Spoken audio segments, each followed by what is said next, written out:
आइए दोस्तों जानते हैं अल-कुद्स के बारे में।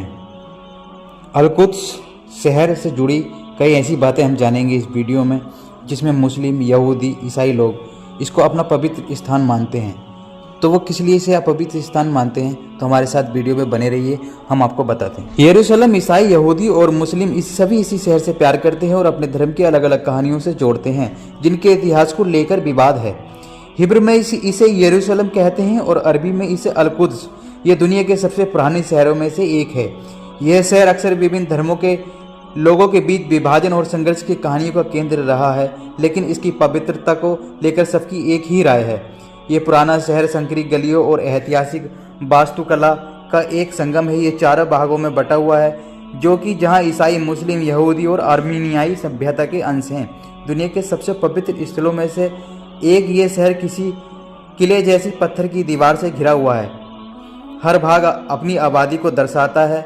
ईसाइयों के पास दो भाग हैं, क्योंकि आर्मीनियाई भी ईसाई हैं। उनका हिस्सा, जो कि चारों में सबसे छोटा है, आर्मीनिया के सबसे पुराने सेंटर में से एक है।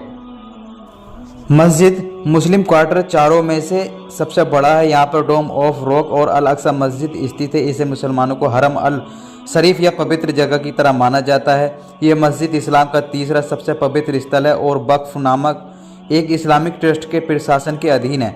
मुसलमानों का मानना है कि पैगंबर मोहम्मद ने यात्रा के दौरान मक्का से यहाँ तक का सफ़र तय किया और सभी के लिए यहाँ से दुआएं की। कुछ ही कदम की दूरी पर डोम ऑफ द रॉक की आधारशिला है। यहाँ मुस्लिम मानते हैं कि यहीं से वो जन्नत की ओर चले गए थे। पूरे साल मुस्लिम पवित्र स्थान पर आते हैं, खास तौर पर रमज़ान के पवित्र महीने के दौरान। हर शुक्रवार को हज़ारों की संख्या में मुसलमान यहाँ नमाज अदा करते हैं। द वॉल यहूदी वाले हिस्से में कटेल या वेस्टर्न वॉल है। ये दीवार पवित्र मंदिर का अवशेष है।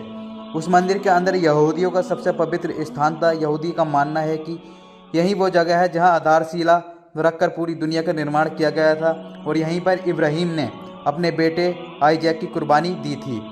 यहूदी मानते हैं कि Dome of the Rock Holy of Holies की जगह है। इस जगह की देख rabbi of the Western Wall करती है और हर समय साल यहाँ लाखों श्रद्धालु आते हैं, खासतौर पर छुट्टियों के समय। प्राचीन धर्मों में से एक, आज से करीब 4000 साल पुराने यहूदी धर्म वर्तमान में इजराइल का राजधर्म है। दुनिया के प्राचीन धर्मों में से एक यहूदी धर्म ही ईसाई और इस्लाम की धर्म की उत्पत्ति हुई है। यहूदी एक खुदा में विश्वास करते हैं। इसमें मूर्ति पूजा को पाप समझा जाता है।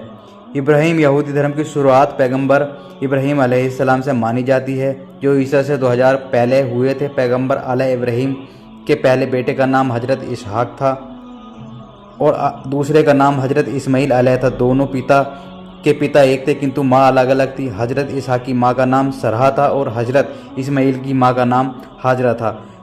पैगंबर अलैह इब्राहिम के पोते का नाम हजरत अलैह यकूब था। यकूब का ही दूसरा नाम इज़राइल था। यकूब ने ही यहूदियों की 12 जातियों को मिलाकर एक सम्मिलित राष्ट्र इजराइल बनाया था। यकूब के एक बेटे का नाम यहूदा था। यहूदा के नाम पर ही उसके वंशज यहूदी कहलाए और उनका धर्म यहूदी धर्म कहलाया।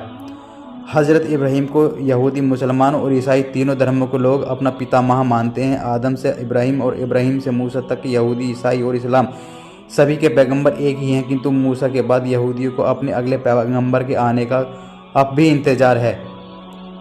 यहूदी अपने ईश्वर को यावे या यहोवा कहते हैं। यहूदी मानते हैं कि सबसे पहले ये नाम ईश्वर ने हजरत मूसा अलैहिस्सलाम को सुनाया था।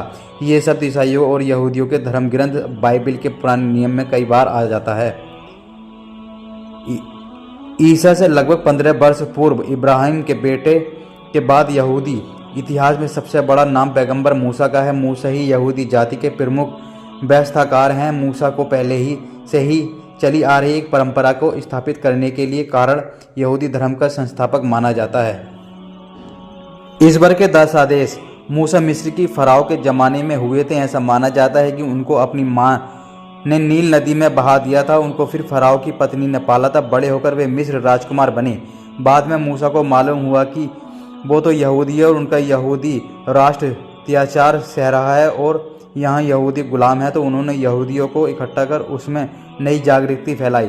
मूसा को ईश्वर द्वारा 10 आदेश मिले थे। मूसा का एक पहाड़ पर खुदा से साक्षात्कार हुआ और परमेश्वर की मदद से उन्हें फ़राओ को हराकर यहूदियों को आज़ाद कराया और मिस्र में दोबारा उनकी भूमि इसराइल को यहूदियों को पहुंचाया। इसके बाद मूसा ने इसराइल में इसराइलियों को ईश्वर द्वारा मिले 10 आदेश दिए जो आज भी यहूदी धर्म के प्रमुख सैद्धांतिक हैं। सुलेमान। इब्राहिम और मूसा के बाद दाऊद और उनके बेटे सुलेमान को यहूदी धर्म की अधिक आदरणीय माना जाता है। सुलेमान के समय दूसरे देशों के साथ इजराइल के व्यापार में खूब उन्नति हुई।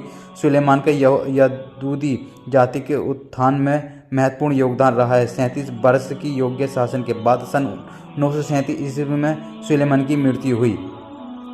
यहूदी त्योहार सुक्कोह, हुनक्का, पुरीम, रोशन, शनाह, पास ओवर, योम किपुर, ये उनके त्योहारों के नाम हैं।